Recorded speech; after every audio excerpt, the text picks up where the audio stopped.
नमस्कार, मैं हूं आपके साथ मयंक। तो देखिए 2025 साल जो है वो ख़त्म होने आ रहा है और 2025 पूरे मिडिल ईस्ट के हिसाब से बड़ा उथल-पुथल भरा रहा। काफ़ी जंग हुई, हमने देखा फ़िलिस्तीन में काफ़ी सारी चीज़ें हुई। इसी बीच देखिए कल एक बड़ी इंटरेस्टिंग चीज़ हुई। मैं अपने न्यूज़ रूम में था तो मुझसे किसी ने एक सवाल पूछा। मुझसे किसी ने पूछा कि मयंक जी एक बात बताइए, 2025 में अगर आपको एक कोई शख्स को चुनना हो, एक पर्सनालिटी चुनना हो जिसे आप पर्सन ऑफ द ईयर कहें, तो वो कौन होगा?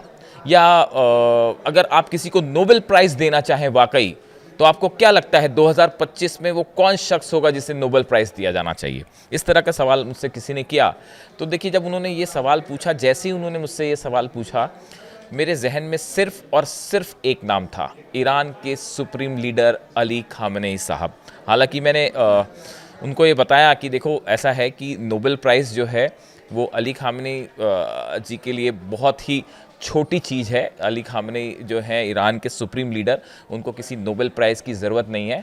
वो एक ऐसे शख्स हैं जो इन सब चीज़ों से बहुत ज़्यादा महान है, बहुत ज़्यादा ऊपर है। वो कोई सिर्फ एक पॉलिटिशियन नहीं है, वो एक सुप्रीम लीडर है जिनको करोड़ों लोग पसंद करते हैं।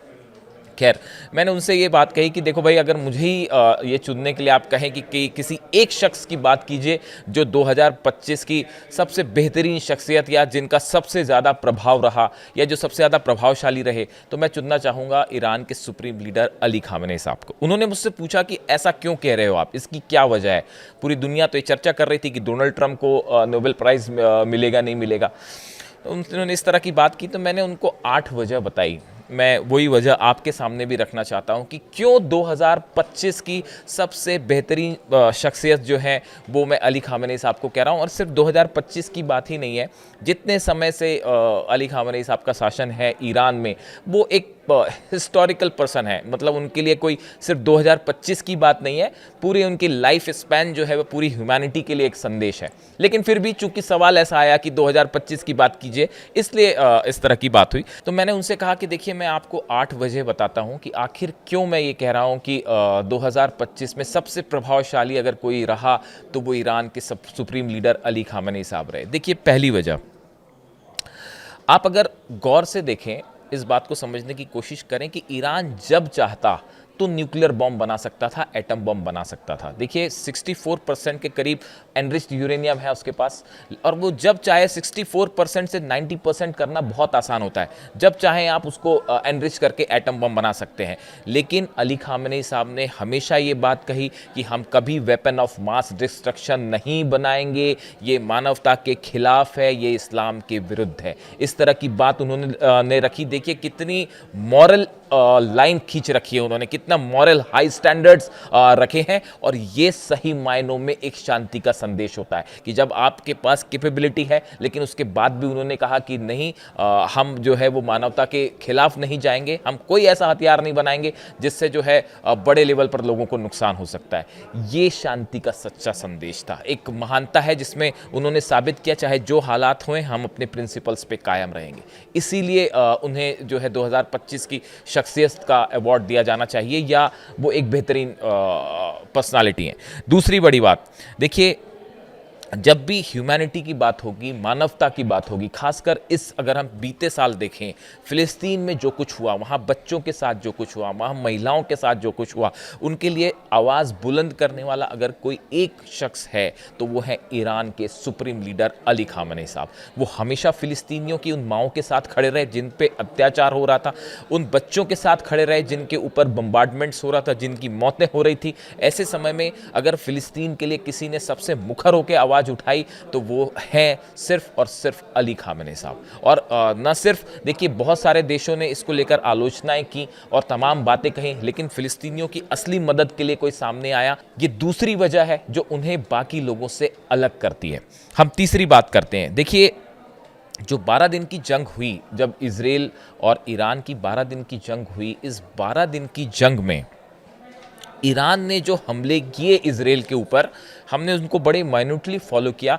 ईरान ने हमेशा ये कोशिश की कि ये जो हमले हैं ये मिलिट्री इंस्टॉलेशंस पे हों, आम लोगों के ऊपर, इजराइल के आम नागरिकों के ऊपर हमले ना हो। ये देखिए, ये बहुत बड़ा मॉरल स्टैंडर्ड सेट किया ईरान ने जो अपनी मिसाइल्स दागी। आप देखिए, शुरुआती दौर में तमाम तरह की खबरें आई और इजराइल की तरफ से जो हमले हुए तेहरान में, वो रेसिडेंशियल इलाके पे हुए, रेसिडेंशियल बिल्डिंग्स पे हुए, आम लोग तेहरान में मारे गए। लेकिन उसके बावजूद ईरान ने कोशिश की कि ऐसी जगह मिसाइल्स हिट की जाएं जो मिलिट्री इंस्टॉलेशंस है। जंग ईरान और इजराइल की मिलिट्री के बीच थी, आम जनता के बीच नहीं थी। देखिए, इसीलिए एक बड़ी लाइन खींची, एक बड़ा हाई स्टैंडर्ड सेट किया ईरान ने और नुकसान पहुंचाया इजराइल की मिलिट्री को, ना कि आम इंसानों को। आखिरी के दिनों में जो मिसाइल फायर हुई, वो जब इजराइल की तरफ से रेसिडेंशियल इलाकों में हमले हुए, उसका जवाब फिर ईरान ने दिया। लेकिन ईरान की तरफ से पूरी कोशिश होती रही कि हमेशा हमले मिलिट्री इंस्टॉलेशंस पे हों, आम नागरिकों को नुकसान ना पहुंचाया जाए।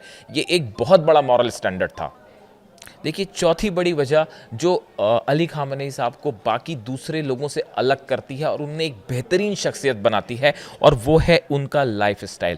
देखिए, अगर कोई भी देश का हेड होता है, आप देखिए प्रमुख होगा देश का, आप तमाम अरेबियन देश हैं, बाकी की भी मिडिल ईस्ट की कंट्रीज़ हैं, आप देखें जो देश के राष्ट्राध्यक्ष होते हैं, वो एक बड़ी लाइफ स्टाइल उनकी इस तरह से होती है कि महंगी कारें होती हैं, आलीशान बंगले होते हैं। लेकिन आप ईरान के सुप्रीम लीडर को देखिए, वो बेहद साधारण घर में रहते हैं, बेहद साधारण वो वस्त्र पहनते हैं, कपड़े पहनते हैं। और कई बार तो उनकी जो तस्वीरें आती हैं, देखिए आप उनके, मैंने पहले भी एक वीडियो बनाया था कि उन्होंने जो कपड़े पहने हुए थे वो काफ़ी पुराने हो चुके थे। यानी वो हमेशा उन्होंने ये बात कही कि जो ईरान की आम जनता जिस तरह से रहती है, ईरान के आम जनता जो खाना खाती है, मैं भी वही खाना खाऊंगा। जो वहाँ पे लोग, गरीब लोग जिन हालात में रहते हैं, मैं उनकी तरह ही लाइफ जीना चाहता हूं, मैं आम इंसान की तरह रहना चाहता हूं। ये अपने लेवल पे, ये उनकी जो उन्होंने कोई सरकारी खास सुविधाएं भी नहीं ले रखी।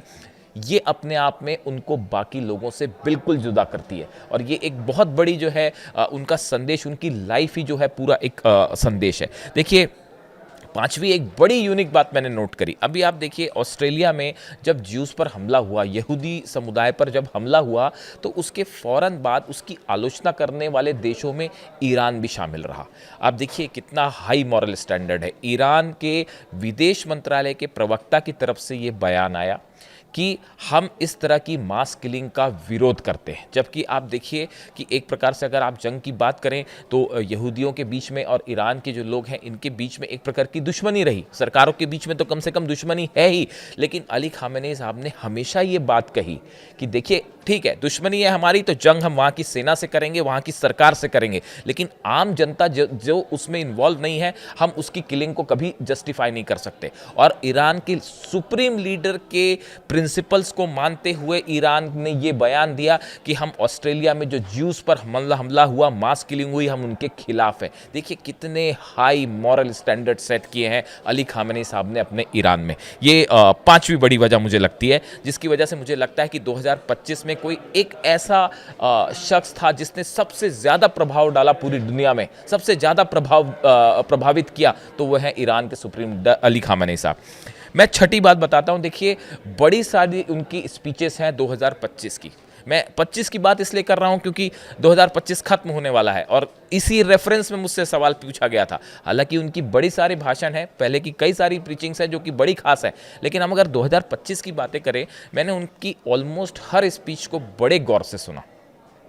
देखिए, उनकी वो जो बातें बोलते हैं वो ऐसी होती हैं कि अगर आपकी पर्सनल लाइफ में आप उलझन में हैं, समस्या में हैं, परेशानियों से घिरे हुए हैं, तो उनकी स्पीचेस जो होती हैं वो आपको एक प्रकार की अंतर्दृष्टि देती हैं, एक विज़न देती हैं कि कैसे आप अपनी मुश्किलों से हटकर जो है वो आगे बढ़ सकते हैं, आपको एक स्पिरिचुअल पावर देती हैं। तो देखिए, ये उनकी जो प्रीचिंग्स हैं 2025 के, उनकी जो स्पीचेस हैं, अगर आप उनको सुने तो आपको एक अंधेरे में एक रोशनी दिखाई देगी कि कैसे आगे बढ़ा जाता है। तो स्पिरिचुअल ग्राउंड्स पर भी एक वो ऐसे शख्स हैं, एक ऐसी पर्सनालिटी है जो दुनिया के पूरे तमाम नेताओं से एकदम जुदा है, एकदम अलग है, एकदम प्रभावशाली है। देखिए, इसके अलावा जो है सातवीं एक और बड़ी बात मैं आपको बताना चाहूँगा। चाहे कितने जंग के हालात क्यों ना हो, लेकिन ईरान ने कभी जंग की शुरुआत नहीं की। ये बात हमेशा अली खामेनी साहब ने पूरी दुनिया के सामने रखी कि ईरान कभी जंग की शुरुआत नहीं करता। जंग की शुरुआत हमेशा दुश्मन देश से हुई और उसके बाद फिर ईरान ने जवाब दिया, और फिर जब जवाब दिया तो करारा जवाब दिया, लेकिन जंग की शुरुआत कभी नहीं की। 12 दिन की जंग में निसंदेह बिल्कुल निश्चित रूप से ईरान की बड़ी जीत हुई, इसमें कोई शक नहीं है। और देखिए इस सूरत में, लेकिन जंग की शुरुआत ईरान ने नहीं की थी, पहले हमले इजराइल की तरफ से हुए। तो इन हालात में हमेशा ये बात कही जाएगी, जब भी ये बात होती है, कई एक्सपर्ट इस बात को कहते हैं कि देखिए जंग की शुरुआत कभी ईरान ने नहीं की, और ये अली खामेनी साहब का बड़ा निर्देश होता है कि आप खुद जंग की शुरुआत ना करें, आप किसी दूसरे देश की ज़मीन हड़पने ना जाएं, आप किसी दूसरे देश पर कब्जा करने ना जाएं, लेकिन जब आप हमला करेंगे तो फिर करारा जवाब मिलेगा। तो ये भी एक उन्होंने बड़ा हाई मॉरल स्टैंडर्ड सेट किया। और एक आठवीं बड़ी बात जो मैंने उन शख्स से कही जो मुझसे पूछ रहे थे कि 2025 की सबसे बेहतरीन पर्सनालिटी आपको कौन लगता है, देखिए मैंने उनको नेल्सन मंडेला, हालांकि मैंने उनके ऊपर एक वीडियो भी बनाया था। नेल्सन मंडेला जो थे, नेल्सन मंडेला ने एक बार जब वो ईरान पहुँचे, तेहरान पहुँचे, और उन्होंने अली खामेनी साहब से मुलाकात की, तो वो जैसे ही उनके सामने आए, अली खामेनी साहब जैसे ही सामने आए नेल्सन मंडेला के, तो नेल्सन मंडेला के मुंह से पहला शब्द निकला, oh my supreme leader.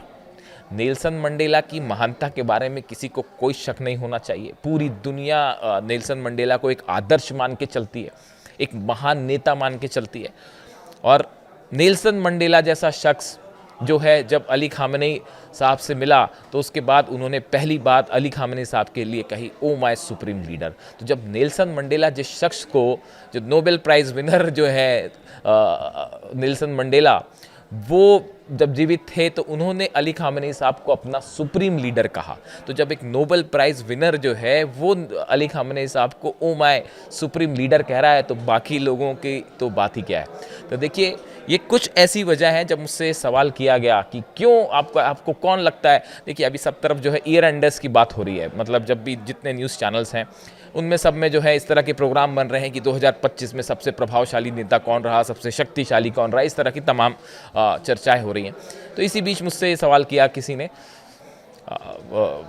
Of the record सवाल किया कि भाई जो है आपको कौन लगता है 2025 का एक ऐसा नेता जिसका सबसे ज़्यादा प्रभाव रहा, जिसने सबसे ज़्यादा अपना जो है वो प्रभाव छोड़ा सब लोगों के ऊपर। तो उसमें मेरे जहन में जो एक नाम था वो सिर्फ और सिर्फ था अली खामेनी साहब। और जहाँ तक नोबेल प्राइज़ का सवाल है, ये मेरी व्यक्तिगत सोच है कि नोबेल प्राइज़ जैसा कोई भी प्राइज़ हो वो अली खामेनी साहब के लिए बहुत छोटा है, उनका दर्जा ऐसे किसी भी प्राइज़ से बहुत ऊपर है। लेकिन अगर कोई ऐसा अवार्ड कभी दिया जाए किसी को, तो उसके लिए अगर कोई सबसे सही शख्स होगा तो वो है सिर्फ और सिर्फ ईरान के सुप्रीम लीडर अली खामेनी साहब। आपको ये वीडियो कैसा लगा ज़रूर कमेंट करके बताइए, इस वीडियो को शेयर करिए ज़्यादा से ज़्यादा और अपनी राय भी दीजिए। Thank you so much.